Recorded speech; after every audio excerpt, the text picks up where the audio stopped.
ധ്യാനകേന്ദ്രത്തിൻ്റെ ആഭിമുഖ്യത്തിൽ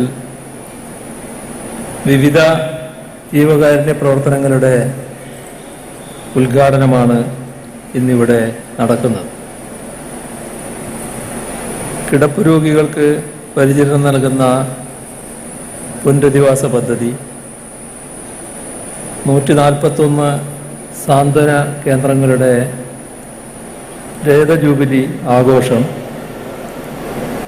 ഇവയ്ക്കെല്ലാം ചുക്കാൻ പിടിക്കുന്ന റവറൻ ഡോക്ടർ അഗസ്റ്റിൻ വല്ലൂരാൻ VC-യുടെ പൗരോഹിത്യ സുവർണ ജൂബിലി ആഘോഷം എല്ലാം ഇതോടൊപ്പം നടക്കുകയാണ്. റിവൈവലിസത്തിൻ്റെ ചിന്താഗതികളുമായും കരിസ്മാറ്റിക് പ്രസ്ഥാനങ്ങളുമായുമൊക്കെ ബന്ധപ്പെട്ട് നിൽക്കുന്ന ഒരു സ്ഥാപനമായാണ് ഡിവൈൻ ധ്യാന കേന്ദ്രം പൊതുവിൽ വിലയിരുത്തപ്പെടുന്നത്. ലോകമാകെ മതോദ്ധാരണവുമായി ബന്ധപ്പെട്ട പ്രക്രിയയാണ് റിവൈവലിസത്തെ കണക്കാക്കുന്നത്. കഴിഞ്ഞ 35 വർഷമായി മുഖ്യമായും ആ നിലക്കുള്ള പ്രവർത്തനമാണ് ഈ ധ്യാനകേന്ദ്രം നടത്തിവരുന്നത്.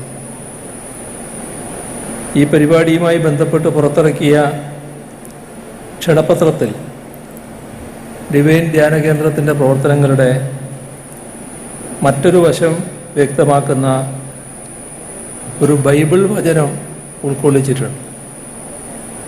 അതിതാണ്,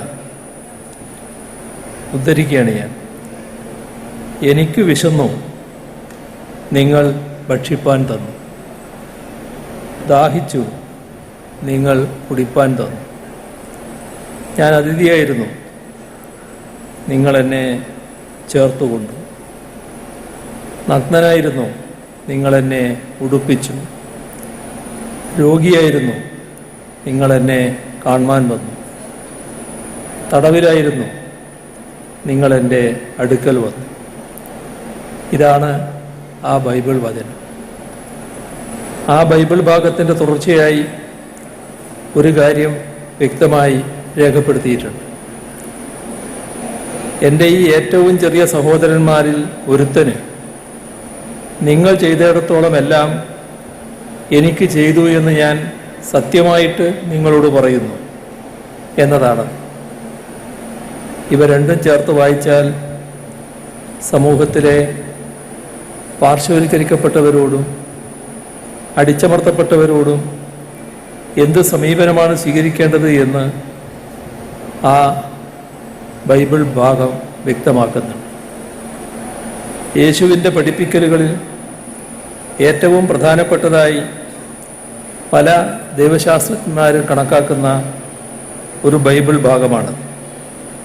സമൂഹത്തിലെ ഒരു വിഭാഗം എന്തുകൊണ്ടാണ് പാവപ്പെട്ടവരായും അടിച്ചമർത്തപ്പെട്ടവരായും കഴിയുന്നത് എന്ന് ചിന്തിക്കുകയും അവരുടെ മോചനത്തിനായി പ്രവർത്തിക്കാൻ പ്രേരിപ്പിക്കുകയും ചെയ്യുന്ന വിമോചന ദൈവശാസ്ത്രത്തെ പോലെയുള്ള ചിന്താഗതികൾക്ക് ആധാരമായിരിക്കുന്ന ബൈബിൾ ഭാഗമാണ്. അക്ഷരാർത്ഥത്തിൽ ആ ബൈബിൾ ഭാഗം പാലിക്കപ്പെടുകയാണ് ഈ ചടങ്ങിൽ.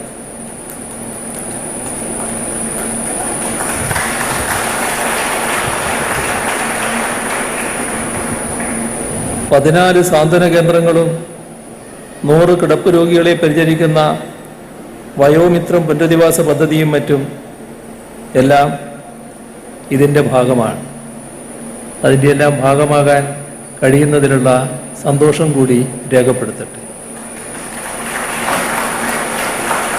ആത്മീയ മേഖലയിൽ പ്രവർത്തിക്കുമ്പോൾ തന്നെ മനുഷ്യൻ്റെ ജീവൽ പ്രശ്നങ്ങൾ പരിഹരിക്കുകയും ഭൗതിക സാഹചര്യങ്ങൾ മെച്ചപ്പെടുത്തുകയും ചെയ്യേണ്ടതുണ്ട്.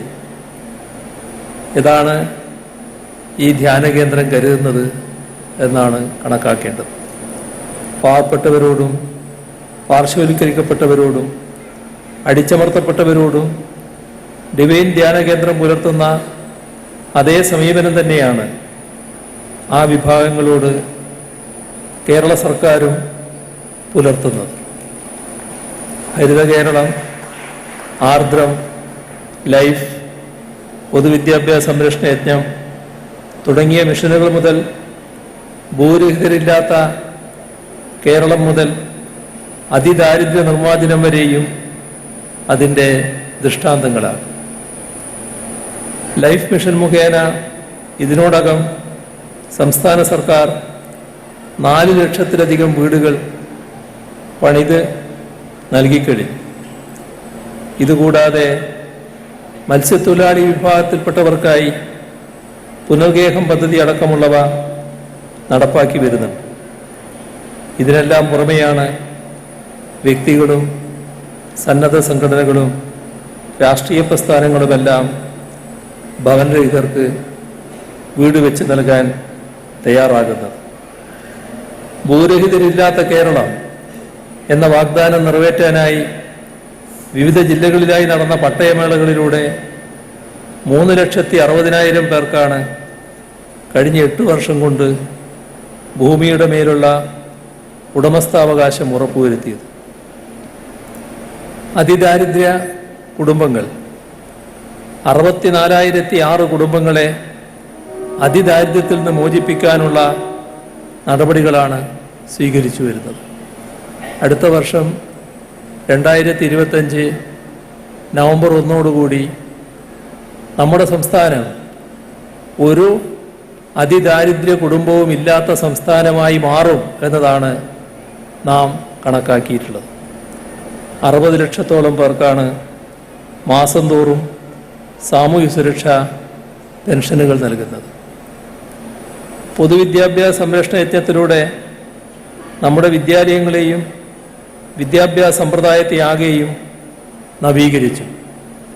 973 സ്കൂളുകൾക്ക് കിഫ്ബി മുഖേന കെട്ടിട നിർമ്മാണത്തിന് ഫണ്ട് ലഭ്യമാക്കുകയുണ്ടായി. ഇതുകൂടാതെ 2000-ഓളം സ്കൂളുകളിൽ ഭൗതിക സൗകര്യ വികസനവും സാധ്യമാക്കി. ആർദ്രം മിഷനിലൂടെ പൊതുജനാരോഗ്യ സംവിധാനത്തെ രോഗീ സൗഹൃദമാക്കി. ജില്ലാ താലൂക്ക് ആശുപത്രികളിൽ വരെ സൂപ്പർ സ്പെഷ്യാലിറ്റി സേവനങ്ങൾ ലഭ്യമാക്കി. PHCകളെ കുടുംബാരോഗ്യ കേന്ദ്രങ്ങളാക്കി ഉയർത്തി. പുതിയ ആശുപത്രി കെട്ടിടങ്ങൾ ഒരുക്കി.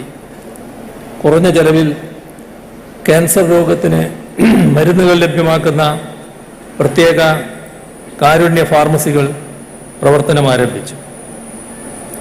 ഈ വിധത്തിൽ പാവപ്പെട്ടവരുടെയും പാർശ്വവൽക്കരിക്കപ്പെട്ടവരുടെയും അടിച്ചമർത്തപ്പെട്ടവരുടെയും ഒക്കെ ജീവിത സാഹചര്യങ്ങൾ മെച്ചപ്പെടുത്താൻ ഉപകരിക്കുന്ന പ്രവർത്തനങ്ങളാണ് സംസ്ഥാന സർക്കാർ നടപ്പാക്കിക്കൊണ്ടിരിക്കുന്നത്.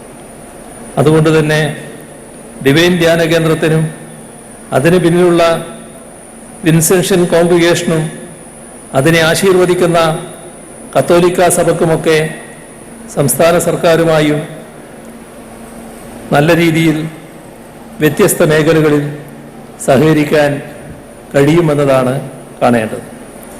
അത്തരം സഹകരണമാകട്ടെ ഇന്നത്തെ സാഹചര്യങ്ങളിൽ ഏറെ അനിവാര്യമാണ് താൻ. പ്രത്യേകിച്ച് സമൂഹത്തെ പുരോഗമനപരമായി പരിവർത്തിപ്പിക്കണമെന്ന് കരുതുന്ന ഏതൊരു വ്യക്തിയെയും പ്രസ്ഥാനത്തെയും സംബന്ധിച്ചിടത്തോളം അതിന് ഉപകരിക്കട്ടെ ഇതുപോലുള്ള പരിപാടികളെന്നും അതിനവസരമൊരുക്കാൻ പൗരോഹിത്യ സുവർണ ജൂബിലി ആഘോഷിക്കുന്ന ഫാദർ അഗസ്റ്റിൻ വല്ലൂരാന് കഴിയട്ടെ എന്നും ആശംസിക്കുന്നു. നിറഞ്ഞ സന്തോഷത്തോടെ ഈ പരിപാടിയുടെ ഔപചാരികമായ ഉദ്ഘാടനം നിർവഹിച്ചതായി അറിയിച്ചുകൊണ്ട് അവസാനിപ്പിക്കുന്നു. നിങ്ങൾക്കെൻ്റെ സ്നേഹാഭിവാദം.